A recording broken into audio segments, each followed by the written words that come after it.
A mochi moment from Mark, who writes, I just want to thank you for making GLP-1s affordable.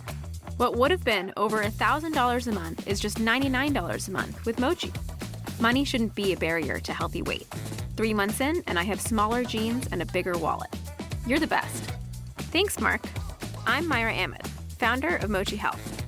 To find your Mochi moment, visit joinmochi.com. Mark is a Mochi member compensated for his story. This episode of Voices for Justice is sponsored by Shopify.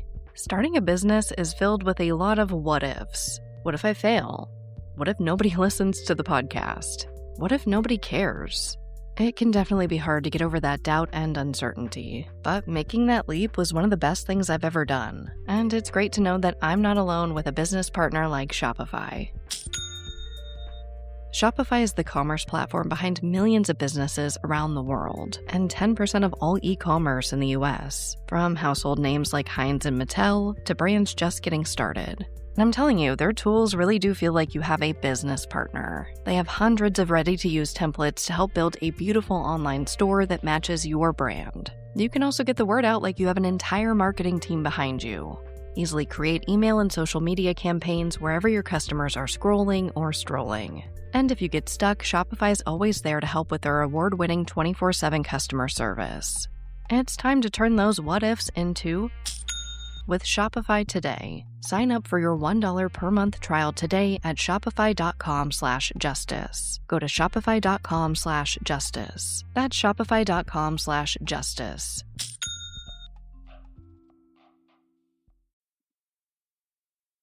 Voices for Justice is a podcast that uses adult language and discusses sensitive and potentially triggering topics, including violence, abuse, and murder. This podcast may not be appropriate for younger audiences. All parties are innocent until proven guilty in a court of law. Some names have been changed or omitted per their request or for safety purposes. Listener discretion is advised. My name is Sarah Turney, and this is Voices for Justice. In the last episode of Voices for Justice, we discussed my father's bomb trial with an emphasis on the coverage the Phoenix Police Department felt most applicable to Alissa's case, specifically regarding my father's high propensity for violence and future violence. In this episode, we're stepping outside of the timeline of the case to hear from a very special guest, Alissa's biological father, Stephen Strahm. As I mentioned in the very beginning of this podcast, there may be one-off episodes as people come forward to talk, and that's exactly what happened. You might remember that when I referenced Alissa's biological father, I kept it quite brief, and that was on purpose. The truth is, growing up, I heard a lot of terrible stories about Steve. I was told that he abused my mother, my brother John, and Alissa. Some people even say that my mother met my father when she was attempting to escape Steve's abuse in a park. And since Steve was never a part of Alissa's life, I felt that he was mostly irrelevant to the story. And instead of trying to decipher fact from fiction without any court paperwork or case file to back up my conclusions, it felt irresponsible to go into any of the stories. But I've been talking to Steve for almost 2 years now.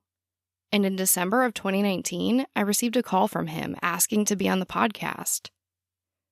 So I agreed, but under the condition that we would talk about it all. The rumors of abuse, him not being there, the adoption, everything. And he agreed. So a few weeks ago, Steve and his wife Karen happened to be in Phoenix, where I live, so I invited them to my home to record. What you're about to hear is a casual conversation, so you will hear us laugh, getting emotional, papers rustling, and Steve moving the microphone a bit. You will also hear Karen speaking from across the room in some instances. We spoke for close to an hour and a half, and we discuss a lot, so fair warning that this episode will be another two-parter. But without further ado, here is my interview with Alissa's biological father, Stephen Strahm. So today on Voices for Justice, I actually have Stephen Strahm, which is Alissa's biological father. Hi, Steve. Thanks for coming on.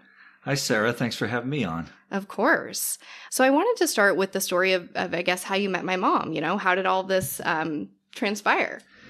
I started thinking back about how I met her, and I realized that I was working in real estate in California, and she was a loan officer at a loan company, and I had a client who needed a loan, and so that's how I first met her, and we got to know each other, and then I asked her to go out, but I didn't ask her on a normal date because I knew she had a little boy who was 2, John, and so I said, Barbara, you want to take John and let's go to Disneyland. So we went to Disneyland on the first date, and I carried John around because sometimes he got tired and he was only 2, so I put him on my back and carried him all around. And that was our first date, and that's the first time we met, and that's how it went from there on. That's so cute. I had no idea. I knew that John went to Disneyland a lot. Like, he definitely threw it in my face a lot growing up, that he had been to Disneyland like 5,000 times by the time he was 10 or whatever.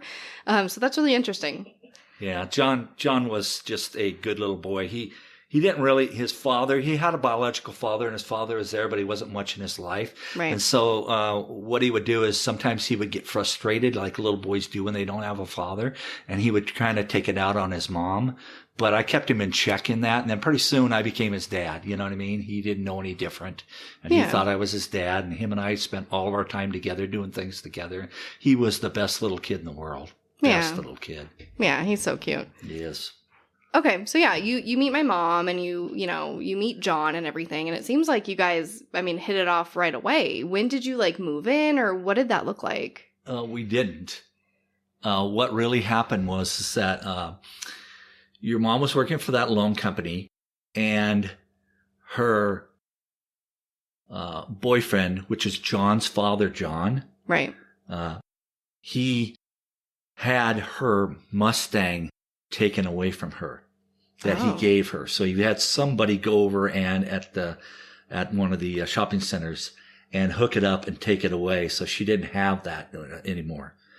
So I told her, and I had a Corvette at the time, and I told her that she could use my Corvette to go to work, because I was working up in Malibu on a home that I was building.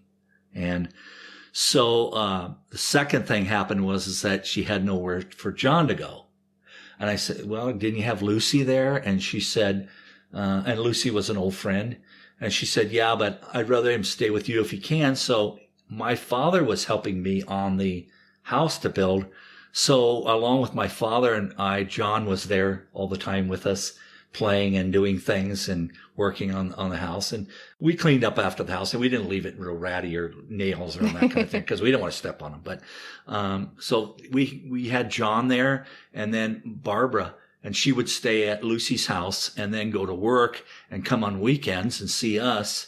And then eventually what she did was I had a large trailer up on the site. She eventually moved in the trailer with John and I and my father in the trailer. Oh, sure. And that's when it went. And then I remember her going and doing our laundry, my dad's laundry, my laundry, John's laundry, her own laundry on weekends. And eventually she just hated her job, and she hated going back down there. And I just said, quit.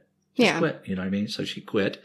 And she would go and do laundry on the weekends. And my dad said, you better marry this girl. She's unbelievable. She does your laundry and everything else. So eventually, that was like maybe 6 months later or something, maybe more. Okay. By the time I met her, I asked her to marry me. We went to Vegas, got married. We went to Utah and met my family and my mother and my sisters and stuff. And that's when it started. Oh, wow. So what year did you get married? Do you remember? Sorry, I know it's been a very long time. I can't even tell you. Yeah. I was 29. Okay. So Alyssa's born in 84. Yeah. So and it was about so it had to have been at least 2 years. She was born in 84, so it had to be 82. Okay. Yeah. I think I have some photos. Yeah, I have a photo right here in front of us that's dated for 82. So that makes sense. Yeah. Okay, so it's pretty quick. So you meet my mom, and 6 months later, you guys are married. Yeah, we're married. Yeah. And we finished building the building, and then I said, hey, my sister wants me to come to Phoenix, and she wants to start a business, and she wants me to run the business for her. And so she started a sign business. My sister and brother-in-law, they started a sign business. And I asked Barbara, you want to go? You want to do that? Is that what you want to do? And she said, yeah. So on the way out, we bought a whole set of furniture for the bedroom. Yeah. Because we didn't have any bedroom furniture. We bought that, and we my dad followed us and we drove to Phoenix. And my dad went a little ahead of time, and him and my sister got us a place to rent.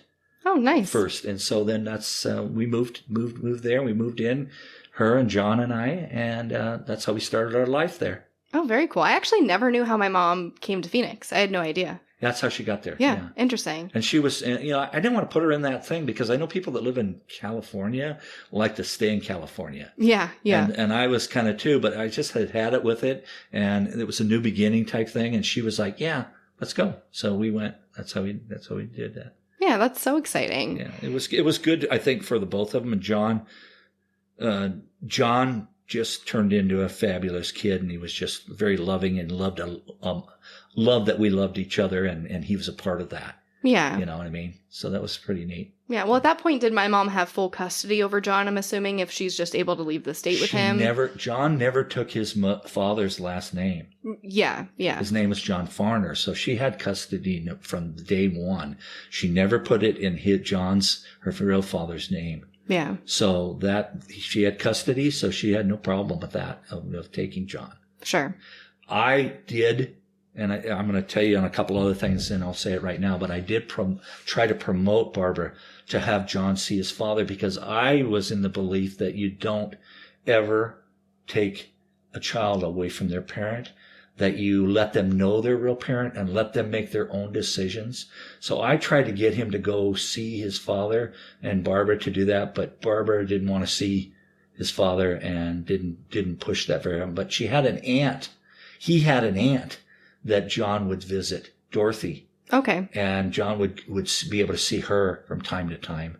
But it kind of died out over time because Barbara did not promote it at all. Sure. So there was no big fight when you guys were taking John to Arizona? No. Never. Okay. No. Yeah.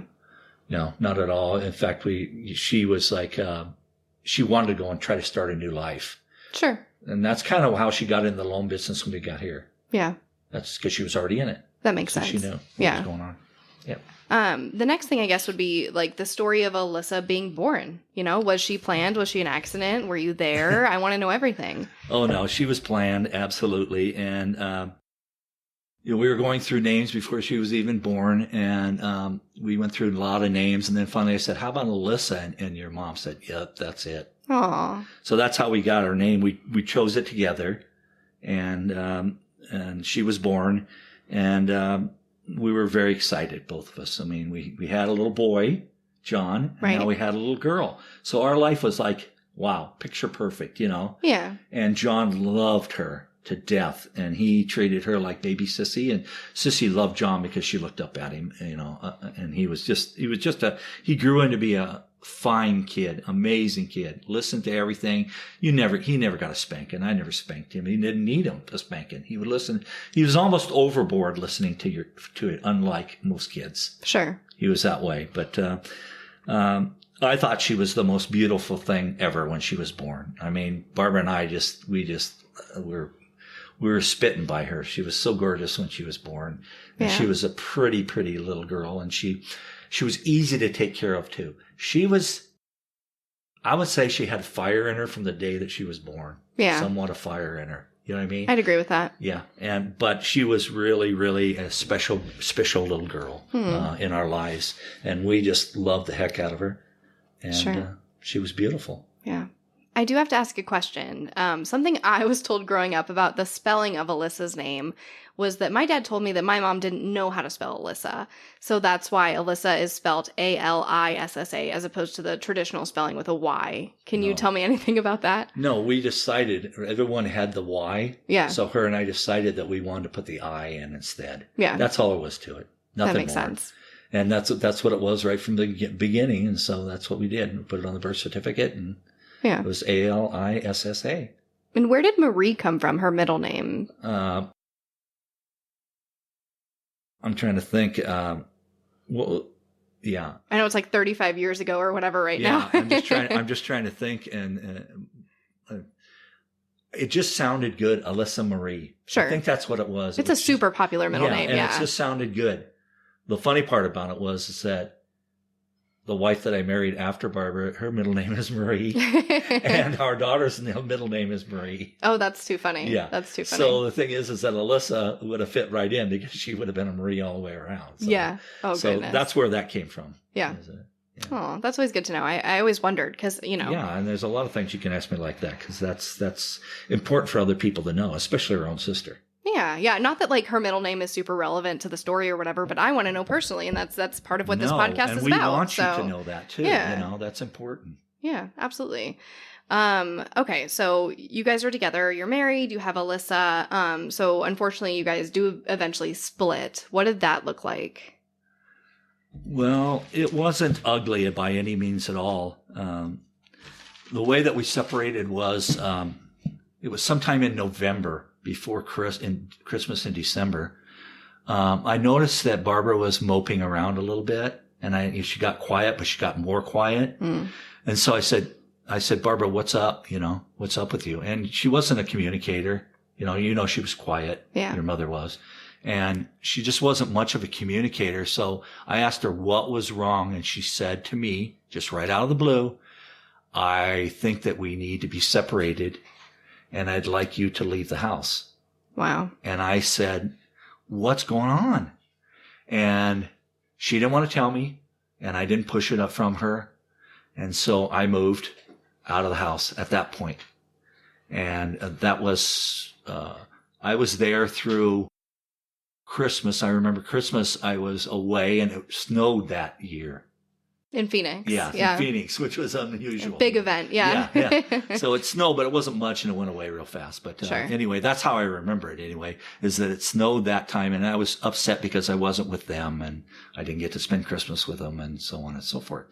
And I thought, well, maybe there's a chance that she'll come around and come back. But it wasn't long after that, she decided to move out of the house and move in with Mike. Yeah. And so I asked her, are you sure you're doing the right thing for the kids? And your mother said, he's a good guy. And, at that point, I kind of got to the point where it wasn't about Barbara and I anymore. Oh, there were no words spoken, mean words from her or me or anything. I just knew she was quiet, and I thought maybe, well, there's a chance she would get me back because, she got quiet and she'd do that. So I thought maybe there was that chance, and I thought, well, maybe I can get her to go counseling. But anyway, she decided to move in with Mike. I packed all the stuff out of the whole house, not just few things that they needed or whatever, everything out of the house. Yeah. Put it in a U-Haul, took it over to Mike's house, dropped it off. It's the first time I met Mike. Shook his hand. He took her and I left and went back home. Yeah. And that was that. I had no furniture, no beds, no nothing. Wow. So I just slept on the floor for a while until I got beds and a few other things. And so that was the first thing that happened. And then I began to realize that I really, Barbara was already there. And her and I had a few words. She came over to the house one day and I said, so really, really, just tell me the truth, what was going on. And she said she had an affair with Mike. Yeah. And that, she couldn't live. She kind of told me she couldn't live with living with me with knowing that she had an affair. Yeah. I don't know whether that was true or not, or if it's just something she threw in there, but it didn't matter. At that point, after that, I got to the point where it was not about Barbara and me anymore. It was about the pain of my daughter and seeing John. And so anyway, she got alimony or whatever, not alimony, but child support from me. Not for John because I never adopted him. Right. But for my daughter. And I think if I remember correctly, it was like $400 a month.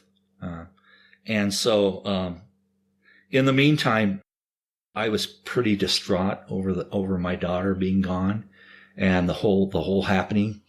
I started to not work anymore, and I just felt like I couldn't work anymore. I was sick. I went from like 184 down to 155 pounds. Wow. And, I just couldn't do it anymore. And they repossessed my house. I didn't have any money. No money at all. I gave up my business that I had. I had a sign business. And I finally decided to move to California And I moved there, and a friend of mine had a business, and so I went to work for him in California. And I was there for a year, I think. Mm-hmm. And in the meantime, just before that, part of the reason that I left was I would go over to pick up Alissa on Wednesdays and the weekends. And I picked up Alissa, I think, for the first week on a Wednesday and a Saturday.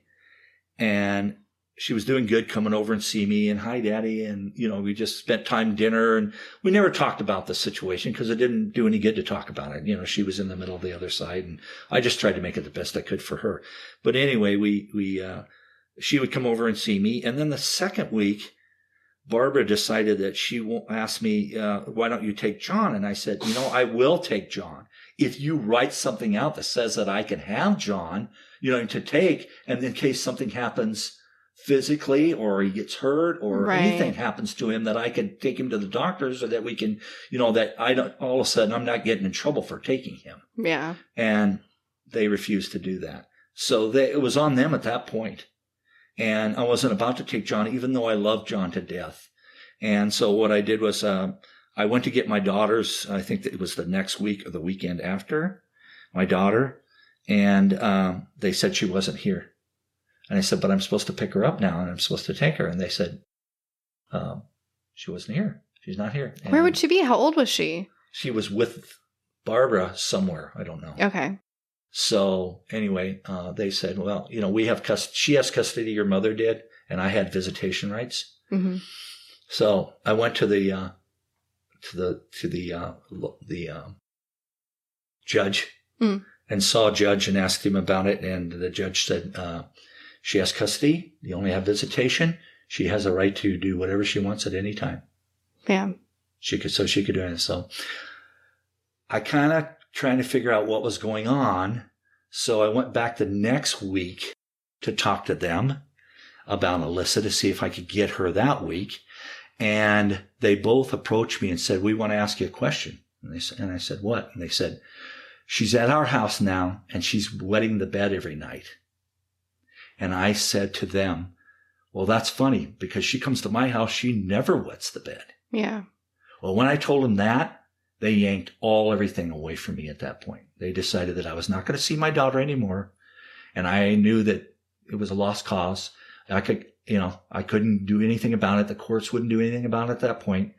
And I waited. There was a while that I waited before I left, but I decided to go live my own life and let them live their own life. And I left, and I was still paying child support. And that's how it went as far as a separation was concerned. Yeah. Just going back a second to the bedwetting, do you think that had anything to do with it? Were they, jealous that she wasn't doing it at your house? I think she was wetting the bed, but I think it's her separation from her father and being in a strange place. Okay. She was probably wetting the bed. I've heard that children go through that situation before. So he was trying to use it against me, but I was telling them, wait a minute, she's wetting the bed at your house, not my house. Right. And so it was another stab in the back, so to speak.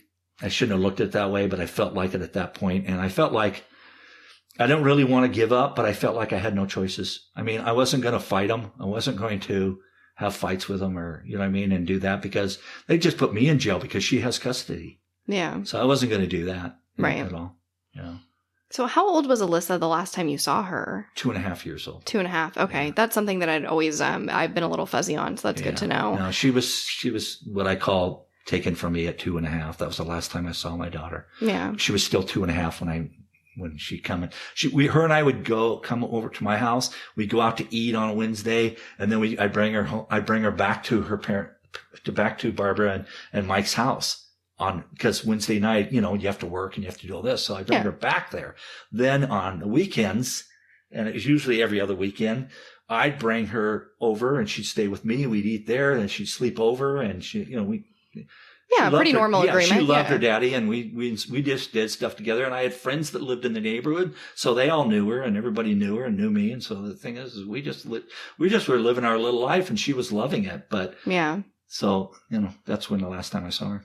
Yeah. Do you think had my mom been with a different man that this would have happened? Or do you think it was mostly because of my father that she didn't allow you to see her? I don't know that, but I think a lot of it had to do with his influence. Okay.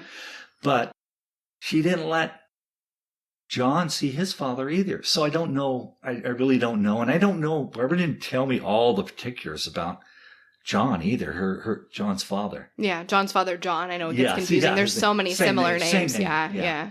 And so I didn't know the truth. And, you can speculate about that stuff, but I don't know what they were thinking at all. Yeah. I had no idea. All I could tell you was I was hurt. And then when I didn't have Alissa anymore, I decided to go on my way. Yeah. Yeah, fair enough. Yeah. This episode of Voices for Justice is sponsored by Chewy.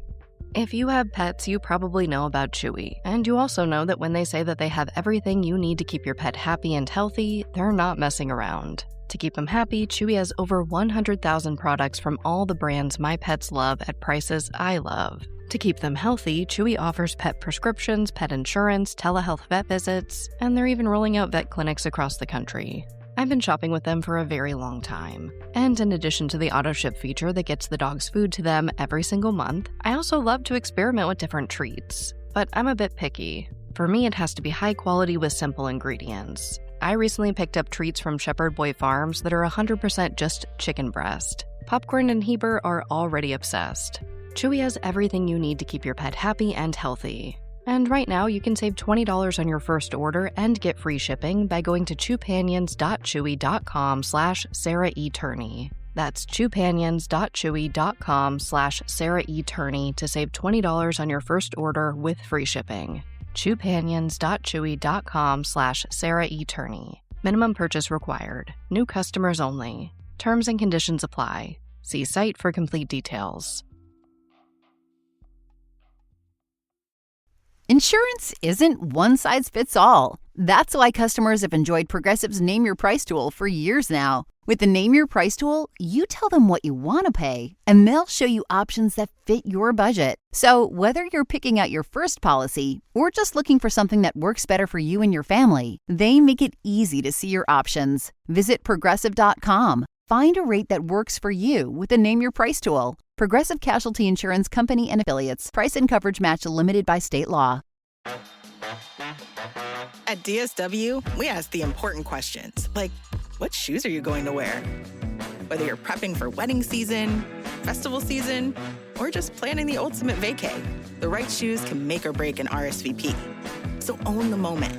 You've got big plans, and we've got just the shoes. At the perfect price, of course. Get ready to get ready with Designer Shoe Warehouse. Head to your DSW store or DSW.com today and let us surprise you.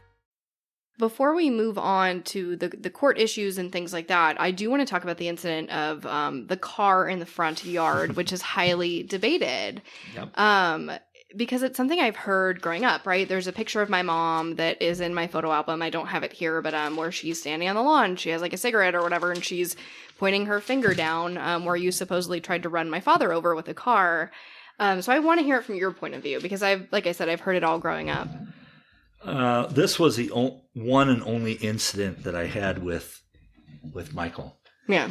And this was a not getting to see my daughter incident. And I was parked in his driveway. I reversed it into his driveway and was parked in there. And I don't know if I was on the grass or not. I don't know. I don't remember what it was, but I wished I would have been turned around the other way. Sure. No, not really. I'm like, I don't blame you at all. Whatever. No, what happened was I was sitting in the thing, and him and I were having words, and I said, "Where's Alissa?" And he said, "Oh, she's with Barbara, and so why isn't she here?" And he made excuses up, and I said, "You know what? I want to confront you. You were cheating with my wife, and I want you to." He yelled at me. He said, "No, I wasn't. I never cheated on your wife. You were long separated from her." I said, "What?" Right. You know? And of course, I kept egging him on and saying things to him. I did. Which is fair. Yeah, I don't blame you. And I said things like that. And he kicked me through the window in the side of the face, and my ears started bleeding. And so I took off from there. Never backed up into him, and I took off. And I went to the police station, and I told the fire station, and I told them, and they said, well, you need to go to the hospital because it looks like you're bleeding out of your ear. And I said, I don't think so. I think it's just a little cut inside my ear. Yeah. So anyway, I went home, not thinking anything about it. And then after that incident, that's when I finally decided to leave. That was it. Well, I didn't leave because of the incident. I wasn't even thinking of that. Sure, Because it was nothing that happened, right? So I left and went to California and got a job with a friend of mine. And then I was there for about a year, and then I realized that that's not where I wanted to be either. Yeah. So I moved to the Midwest, and I was working in Kansas and living in Missouri. And that's where it went from there. And that was the hardest thing I ever did in my life, was to leave Alissa. Yeah. Because she was my first child and my first baby girl. And so it was hard. Yeah, I'm very, sure. very hard. I guess that brings us to our next issue of the adoption, because my father did legally adopt Alissa and John. But I want to know what that looks like on your end. Well, first of all, I said it before about adoption. Somebody mentioned the point, well, Michael said, why didn't you adopt him? You know what I mean? And I told you a little bit about that, on how I feel about adoption. I think there's a time to adopt a child, but I think if his father is alive and he's willing to see him, that you need to let them be together. That would not hurt my relationship with John. Right. You know what I mean? He'd still have a good relationship, but you needed to know his real father. But Barbara and Mike didn't want that. And so I was living in Missouri, and I got a call. I got a piece of mail at my work, because I worked in Kansas. And the mail said that I had to go see the judge about child support. Mm-hmm. Didn't know what was in there or what it was, but I went and I got an attorney, because I thought to myself, I didn't know what it was, but I want to be able to see my daughter. So if I get an attorney, maybe there might be that chance. So I got an attorney, and he took me we went to to see the judge, and the judge said that he had a letter from Michael and from the state of Arizona that said that he wanted to have the child support increased from $400 to, I don't know what. They never told me what it was. Sure. But they wanted it increased. And so, he said, well, and so I told the judge, I said, Judge, you realize that I've never saw my daughter, and they won't let me see my daughter, and they stopped me from seeing my daughter? And I told him the whole thing. And no one was there to represent. Michael wasn't there, but there was a guy that just kind of represented Arizona for what they were doing. And he's a court-appointed person. You know what I mean? Sure. So he was representing them. And so anyway, what happens is the judge listened to the whole thing, and he listened to my attorney, and he listened to the whole deal. And then he said, he asked my attorney how much I made and how much money I made and what the whole deal was. And he finally said, okay, I've made my decision. And I was going to, whatever he said, I was going to go with whatever he said, because, you can't fight that at all. Right. And so anyway, what happened was that he said, I am decreasing the amount that he's paying child support from $400 to $200. Yeah. Because he said, you're only paying for one kid, right? And I said, that's right. So he decreased it for me. And he said, but I want to ask you a question. And I said, what's that? And he said, are you aware that he has adopted your daughter? And I said, no one ever told me. I didn't know anything about it. If he did it illegally without my signature. Yeah. And he said, well, he's adopted. And I just wanted to she's adopted, and I just want to let you know that. And I said, okay. So I went home, and were you involved at that point, or was that after that? After that, but yeah. That's when you realized the judge told you could not have any contact. Yeah, the judge, until she was 18. The judge told me that I could not have any contact until she was 18. Really? Number one was because I was a biological father, but because she didn't know me since she was 2. They said she may never, you can't take it away from that other people, and the other can't go the other way, and just all of a sudden she's going to go right to you without even knowing you. So he said, because you didn't have any contact since she was 2.5, wasn't there? At this point, you can't do anything until she's 18. Yeah. So, but you can't get legal custody of her until she's 18. They didn't say you couldn't speak to her. No, they said you cannot have. You cannot have any contact. Anytime somebody adopts a child, you cannot have any contact. So I thought, how did he adopt him without my consent?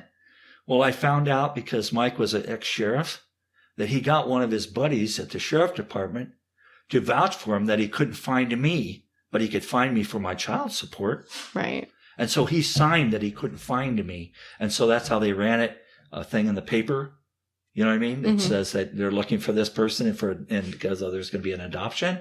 And so they were able to adopt my daughter without my consent. And I could never do anything from then on. So they ran. Okay. I could see that happening, right? I could see them not being able to find you or, saying they couldn't find you and then it kind of just going through. What I don't understand is them saying, don't contact her, because I've worked with kids in foster care whose parents, were horrible to them, who beat them, who abused them, who, all these terrible things. And they still had contact with the kids. No, but they weren't adopted. But they were. They would be fully adopted by their new families and still contact their original parents. Wow. Like, I know that. And those were the rules. I don't know what the particulars are, but I was told that I could not have any contact with her because she was adopted until she reaches the 8th or 18th birthday, and then I could contact her. And if she wanted to talk to me, that's fine. Yeah. But until then, I had no way of contact. But then I met Karen, and Karen and I decided that we would go. And Karen's your new wife, or yes, your current wife. Yes, my current wife. We decided that we would go talk to an attorney about it. Yeah. And we went and talked to the attorney about it, and the attorney said that it would probably cost more than $50,000, and that still the judge might decide that she could never go with you because you have not known her since she was 2.5. Right. So it went back to the same thing that was before. You know what I mean? I felt like I had no recourse. I felt like, just like when I left them to go to California, I had nothing to say. Nobody would listen. Nobody cared. And I just went on with my life. Yeah. Sure. It wasn't easy. And I'm not saying that I was perfect in that situation. I probably wasn't, and I should have fought for her, but I didn't at the time. Right. I mean, we all have regrets. Yeah. And that, and that's not what this is about. And it's something I specifically pointed out online because I asked people, I was like, what do you want me to ask Steve? And a lot of it circled around regrets. And I'm like, I'm not going to do that because obviously you are regretful. Yeah. Anyone with a heart and a brain is going to be regretful in this situation. So I think everyone's well aware of that. And even more regretful once I found out that she was gone and dead. Right. And so that made it even worse. So, but I've had to deal with that. And I have that burden to carry the rest of my life because of it. But I can live with that. I can, because all I do is think about how much I loved her and how much time we would have spent together. Right. So absolutely. And what can I say after that? Yeah. This episode of Voices for Justice is brought to you by Quince. I've been trying to be more intentional about what I wear each day. I'm leaning into pieces that feel effortless, comfortable, and still put together. And Quince has been my go-to. The fabrics feel elevated, the fits are flattering, and everything just works without overthinking it. They use premium materials like 100% European linen, organic cotton, and ultra-soft denim. And the best part? Everything is priced 50 to 80% less than similar brands. They work directly with ethical factories and cut out the middlemen, so you're paying for quality and craftsmanship, not brand markup. I recently just ordered their tiered linen dress, of course in black. I wanted to pair it with one of my favorite pairs of brown wedges. The problem was, I didn't have a brown purse. So I got that from Quince too. It's one of my favorite outfits. It's easy, effortless, and feels amazing, especially as we're getting a little bit warmer here in Phoenix. Refresh your everyday with luxury you'll actually use. Head to quince.com/justice for free shipping on your order and 365-day returns. Now available in Canada too. That's QUINCE.com/justice for free shipping and 365-day returns. Quince.com/justice.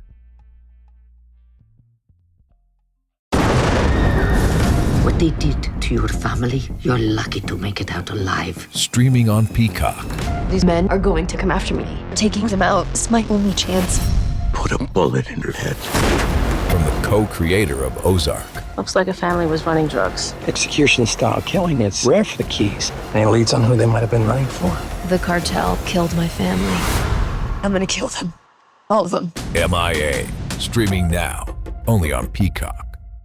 Well, I mean, so the plan was to reconnect with Alissa when she turned 18. Mm-hmm. So what did that look like for you in terms of finding out that she was missing and that you wouldn't be able to reconnect?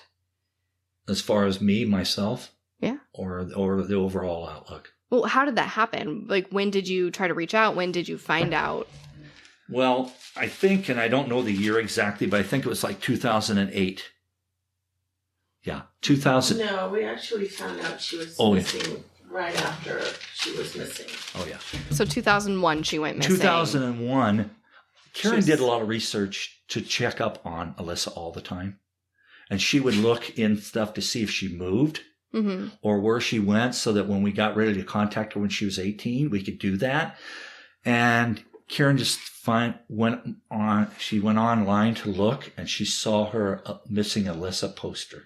Yeah. That's how it started. And she came to me and said, "Do you know what? Alyssa's missing."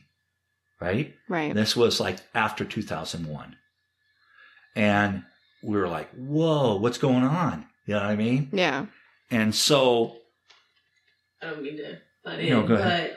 And I don't want to sound like I was a stalker or anything. No. I wanted to make sure that we knew where she was. We didn't know if Mike and Barbara were going to move the family to California or stay in Arizona. We just wanted kind of general idea where she might be. Yeah. So that when she did turn 18, we could reach out to her.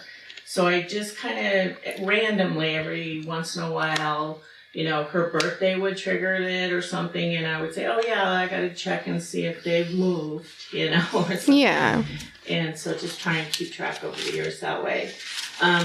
And then she turned 17, and I was like, wow, we only have one more year. Yeah. You know? And I pulled up her name, just by her name, and there was her poster. Yeah. And I was shocked. Oh, I'm sure. And, you know, burst into tears and showed Steve, and I was like, wow, unbelievable. Yeah. So you were checking, and and granted, we moved a lot, so I don't blame you. We moved like 12 times before I was 12 or something. Yeah, and also my daughters knew that they had an older sister. Yeah. And so they were looking forward to that when it came, because we talked about Alissa, and they knew her name. And because her name was Alissa Marie, and my daughter's name, Christina Marie, and Karen's is Karen Marie. So, you know, there was a connection there. Yeah. And so the girls were excited to get to do that and see her. So that's part of the reason we did it too, is it was just family stuff. You know what I mean? Family thought process. Of course. Yeah. So, I mean, you find out that she's missing. You see this poster. What is your first thought? My first thought was Barbara and I, Freudian slip. Karen and I thought he did something. But my father. Yes. Mike Turney, yeah. Mike Turney did something. But we didn't know, and we didn't know enough on what was going on. So it was hard to just go nuts and try to find blame or try to find this or that. So we didn't know what's going on. So then we let it go to see what was happening with it, and if they found her, or if they were going to find her or what. And in 2008, the police contacted me by phone and asked me if I was Alyssa's biological father. Yeah. And it was like amazing that somebody contacted me, because I'd never had anybody contact me ever before, and except for on the child support. And he told me that the police detective told me that Alyssa's been missing, and she was missing since 2001. And that, did I have any idea where she is or anything like that? And I said, no, I don't. And they asked her, when's the last time you saw her? And I said that she was 2.5 years old. Yeah. And basically it came down to that we told him that we planned on seeing her when she was 18. That was our whole thing. He said, well, she's been missing, and we'd like you to come to Phoenix and give DNA and tell us anything that you can tell us. So we made the trip. I made the trip. Yeah, we did. From Portland, Oregon, where we lived, down to Phoenix, and talked to the detectives and told him what our side of what was going on. And he asked us what we thought if Mike had done it. And I think we have our suspicions that he did do something. Right. Because we knew he's volatile. We knew he was a problem. He calls me volatile, but he's like 10 times worse than I am.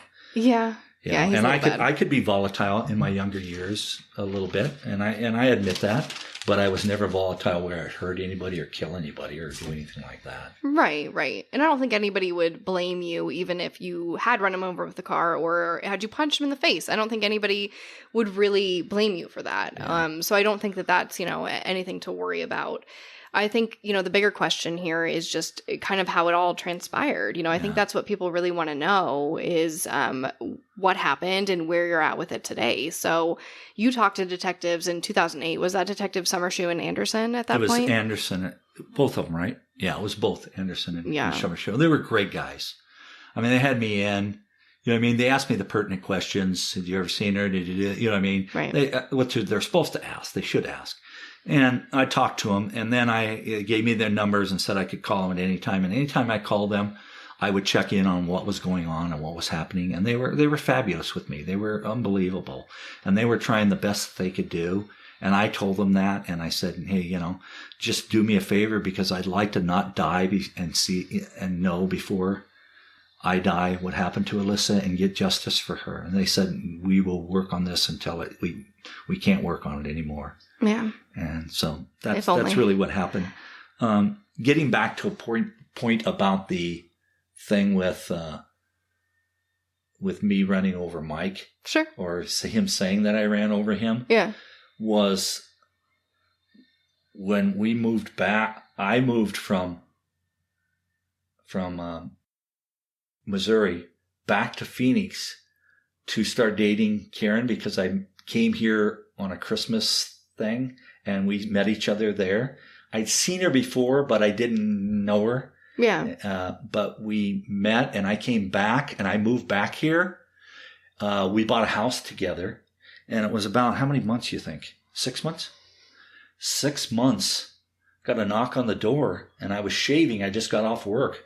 And it was like after 3 o'clock, and I was shaving, and the detectives were there. Not those two detectives, some other detectives, and they handcuffed me and took me to the police station.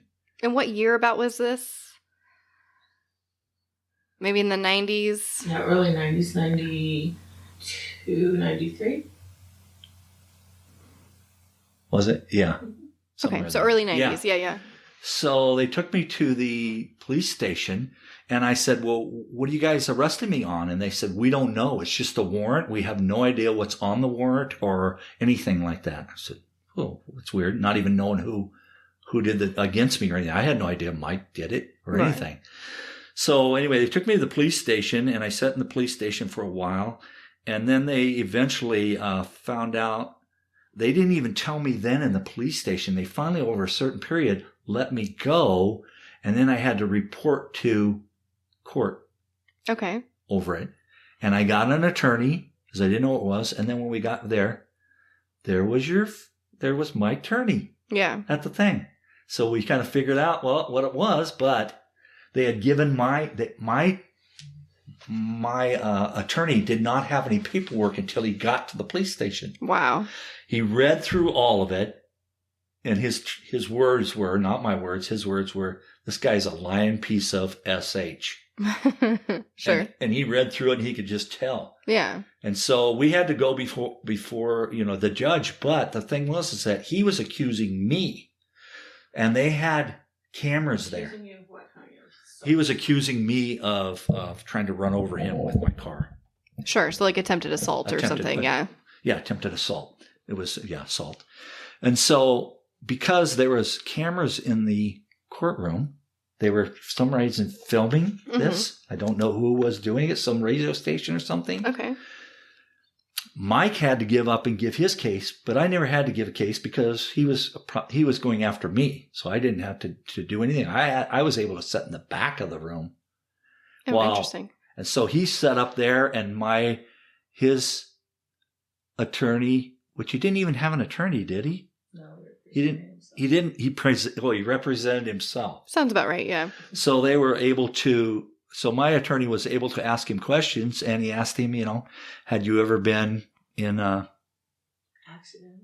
Injury an injury regarding your leg at all? Well, in the report, it told that he was in an injury that where he got hurt at work. Yeah, on a ladder his or leg something. had been hurt for a Right. long time. And so he was using that to say that I hurt him, but they held all the documentation. They gave it to the judge. The judge looked at it. And my attorney went on and on. He said, have you ever accused people of this before? Yes, many times. I've accused people of different things, you know what I mean? And then it went on to, have you ever been in a psych ward? Yes, I have been in a psych ward. And it went on and on and on. And finally, the judge says, I've heard enough. And my attorney said, well, wait a minute. We have a lot more stuff here that we need. I said, I've heard enough. So my attorney just sat down thinking, well, they're going to send it to the higher court because they almost always do 99% of the time. And the judge dropped the case. And he said, I don't find that you ran over him. He hurt himself earlier. Yeah. So that's what happened on that whole situation. So Mike was so mad, he threw his elbow at my attorney without anybody seeing it, except for us that were sitting in the stands. Yeah. And everybody went, ooh, you know. And nothing ever came of it. But Mike was pretty mad. As he went out the door, I heard him say to his friend, the other sheriff that he got to sign the thing, I heard him say to him, why'd you bring me back here for this? To not even be ready and be, you know, like it was his fault instead of his own for getting in trouble his whole life. Yeah. And being a liar and everybody catch him on it. Yeah. Interesting. Yeah. So it was just kind of a real non-belief, weird world. You know what I mean? That's what it felt like. Yeah. And so anyway, that was over with and done. I just wrote it off to him being a kook. That's all. Yeah. Probably trying to get some extra money or whatever. That's usually what he did. Yeah. Whatever he could do. Yeah. So I can see that really, really aligning with everything that he's done. Okay. So this incident happens, you know, you lose contact with Alissa. You're waiting until she's 18. You find out that she's missing. Between that period of 2001 when she's missing and 2008 when you talked to the police, did you ever try to call my dad or anything like that? I mean, I know like how awkward and how weird, but... No, I never talked to your dad. Yeah. I never talked to him when I was in Missouri. I talked to Barbara's father, Earl, a couple times. Once was he just called me to see how I was doing. And I told him I was doing great. He said, I heard you have kids. And I said, no, I'm not even married. So I think there was another Stephen Strahm that lived out there. Oh. And people were mixing it up. And I think even your parents were mixing it up. Oh, trying to get a hold of me, your dad or something. But I never spoke to Michael ever. Yeah. Except then the second time that Earl called was when he told me that Barbara was dying and she was on her deathbed. Yeah. And that she wanted you to have Alissa. And I said, yeah, but it's one thing. She wants me to have her, but is Michael going to wants me to have her? Because I would go get her, right? Yeah. And he said, I think Earl said, well, he talked about it, but I said, that ain't happening.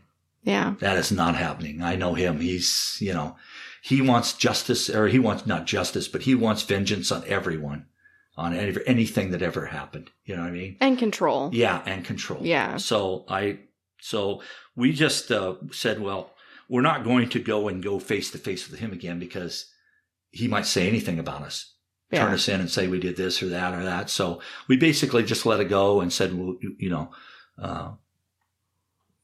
we'll just have to wait till she was 18 at that time. But then when we found out that she was missing, then no, I never talked to him ever. Yeah. Well, and I ask, of course, because he says that he did. Yeah. He writes in a few different, or it might be transcripts or something, but in the documents he says, I talked to Alissa's biological father, blah, blah, blah. So yeah, we know that didn't happen. So what he does is on one hand, he says that I was all these things and lies about me, and that I was abusive, and I was a person that was mean, and I had a temper, and I had all this stuff. On the second hand, he says he talked to me on the phone. So I never talked to him, nor did I ever want to talk to him. I'm going to be honest with you. I didn't even really want to talk to Barbara either. It had to do with me and my daughter. Yeah, well, it's your ex-wife. And so I didn't want to be involved in their lives or anything. And I went off and had my own life. Yeah. Eventually I had my own life. Got married and have 2 girls. And they both went to college. And so, I wasn't worried about that kind of stuff. But, that's, the biggest thing was that we knew she was missing.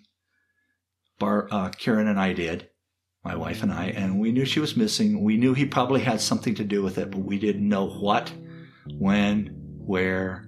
We didn't know any of that stuff until we finally met some little girl by the name of Sarah. sorry. Don't be. It's okay. Sarah Turney. And she's the one that helped us with this and helped us get through it because she has been the backbone to everything. And I'm sorry I'm crying, but... Don't be sorry. It's okay. Okay. It's okay. Next time on Voices for Justice. But I want to talk about it all, which I was specifically referring to, you brought it up that my dad always said that you were a violent man, that you weren't a good guy. I heard these stories of you trying to run him over with a car. I have this picture right here of you that my dad says, oh, that was Steve when he was in prison. Well, so I wanted to discuss what you thought. So when you enter back in the picture, right, you're talking to police, so you're involved in the case now. Like, what is your theory on what happened to Alissa? I'm sure everybody would like to know. Exactly. So that leads me into the next discussion of the police. Voices for Justice is hosted, produced, and edited by me, Sarah Turney. If you want to learn more about Alissa's story and how you can help with the case, visit justiceforalissa.com. And if you love the show, it would really help if you gave me a rating and review in your podcast player. Thank you so much, and I'll talk to you next time.